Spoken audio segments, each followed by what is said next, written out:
Alright guys, so update on the Turf Tracer. Over the last couple weeks I've had this thing. I've been fighting with it. I've been working on it. New bushings here in the front, re-level the deck, new washers, new inserts in the bottom and top of there because those are slopped out completely. Replaced that was leaking. I fixed that.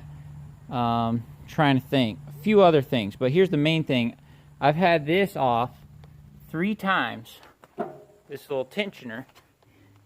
You see right there, it has a support, but it used to go straight right here, like 3-4 inches, and so it's touching the belt.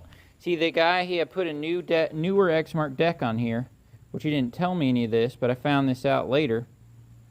But you know, that support was eating the belt. As you can see, all these shavings from the belt, and I've taken it off multiple times. It was still rubbing it, you know, cut some more off. And here's the revelation that I had today. So I figured this belt's already screwed, like parts of it are real thin and parts of it are wide.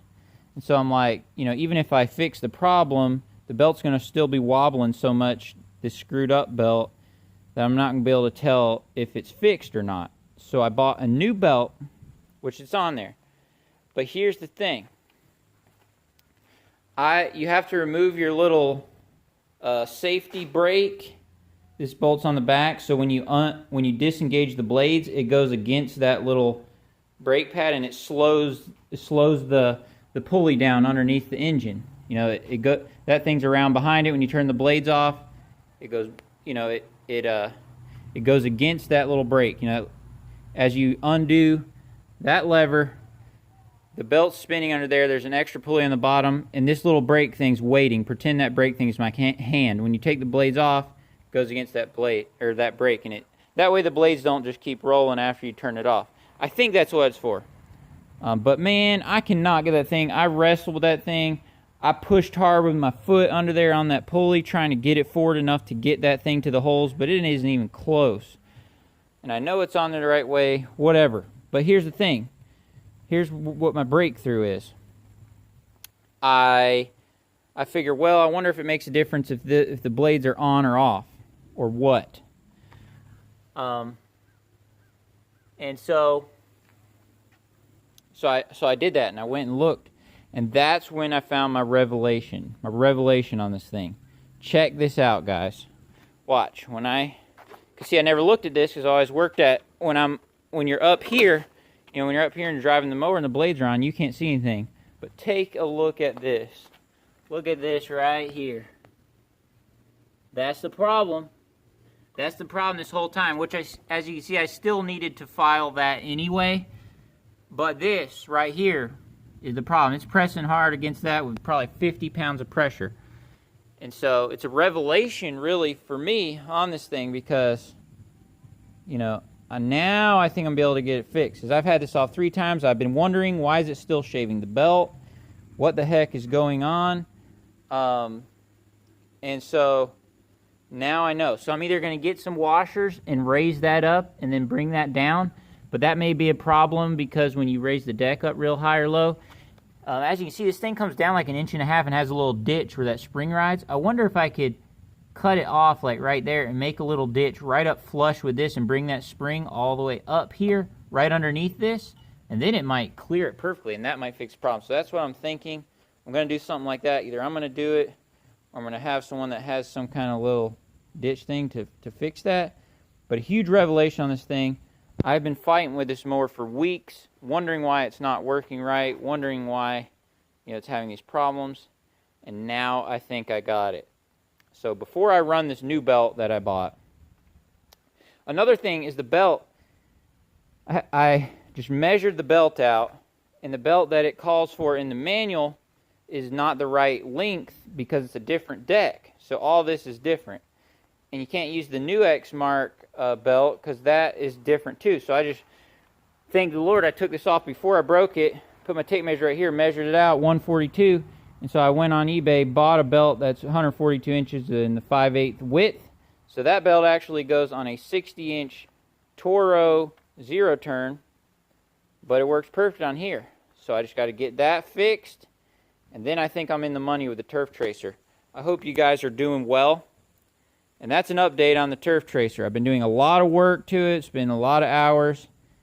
And, you know, that's why the guy was just unloading this mower, because he had that problem and he couldn't figure out how to fix it, I guess. Which I asked him 5 times if the belt was great and everything. Did the belt stay on, all that? He never told me. So, it is what it is. But I'm going to figure out how to fix it. I'm going to figure out how to fix it no matter what. So y'all stay tuned, because I'm going to get this thing fixed. I like the mower. It's going to be awesome. Thank you.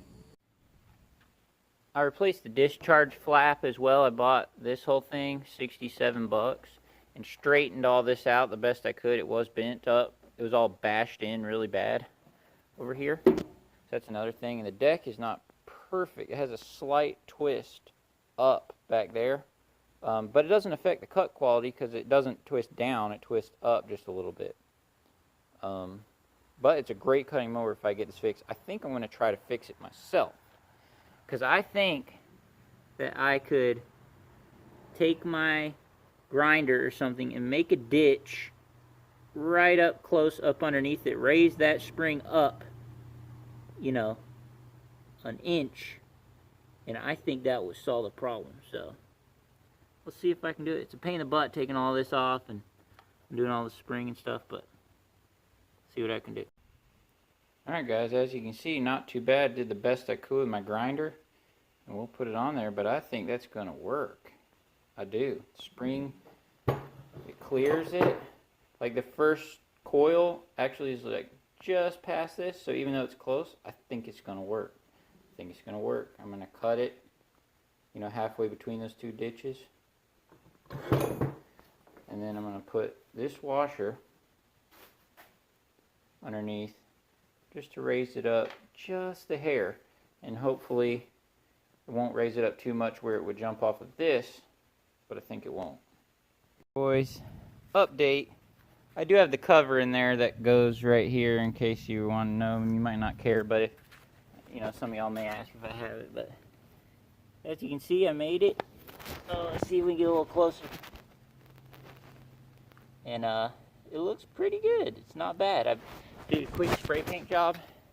The only thing is it did work. I put a washer under where it mounts to the deck, and so that raised it up just a hair. And then when I cut that thing, it does clear the belt. But the only thing is that the spring gets very close to the belt.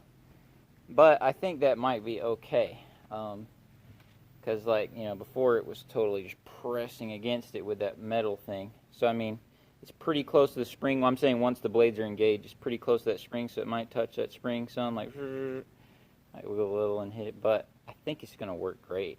So, I'll keep y'all updated, you know, after I put a couple more hours on it. But I think we got it, boys.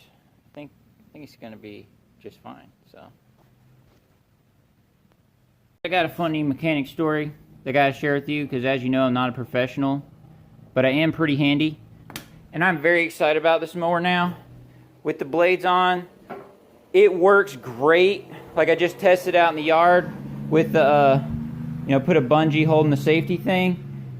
And I tested it, and that thing works great. The new belt, and, you know, with the modifications I made, and then moving that spring up, I mean, it might barely touch the spring, but not much, because this new belt, it doesn't hardly wobble at all when the blades are up. I'm amazed how smooth it is now. Even my 0 turns, the belt wobbles more than this belt does. I mean, this thing is smooth now, like when it's running. Like, this thing barely moves at all. And so I really think I got it now. So, you know, I've invested a few hours into it now, and I think now I really do have a machine that's halfway decent, you know, at this point. It's pretty good. It's pretty decent. So, like I said, it's not new, it's old, but, you know, it is a good mower. It really is, you know. This mower brand new, priced it at my Exmark dealer. This mower brand new, $7,000, which is totally ridiculous for a walk-behind mower, in my opinion. Like, why $7,000? No way. I wouldn't pay $7,000 for this. I paid $4,700 for that.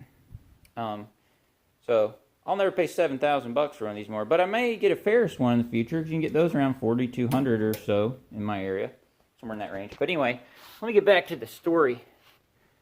Man, I was up here all night.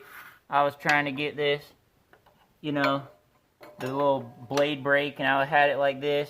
And I was like, man, this thing's so tight. I was pushing that pulley all forward and stuff, trying to get this band around here. I'm like, this something don't seem right. I wrestled it last night. I came out today, wrestled with it some more, and then I figured out, I'm like, Tony, you dummy, it goes around the back of it, so when the blades are off, it goes against it. So I can easily put it up there in like 2 seconds and just bolt there, same on the other side. Like, when you do things right, it's super quick. It's just, you know, you're going to forget things like that. When you're out here at night, like last night, you know, working on this crap, it's going to happen. But anyway, boys, so victory on the walk behind, and I'm conquering it, and I think now this thing's going to cut. I really do. And I mentioned earlier that the deck was twisted a little bit. It is twisted a little bit. The back corner is a little bit higher than this back corner, but the front edge is all true. And this is where most of your cutting is, on those first few inches of the blades right here. So that's why I said it doesn't affect the cut. Because like I said, it's good all through here. Just that back corner is crinkled up just a little bit. And that probably happened, you know, before they put this deck on this mower or something like that. But like I said, so its cut's good. And I'm really excited to get it out this week and see, you know, put it through its paces and give it a good brutal beat down. But really, I think I got it. I think we got it, boys. I think we did it. So I run a Stins belt, $45, and found on eBay, which is a great price for the belt too. Sorry, I won't ramble on. See you later.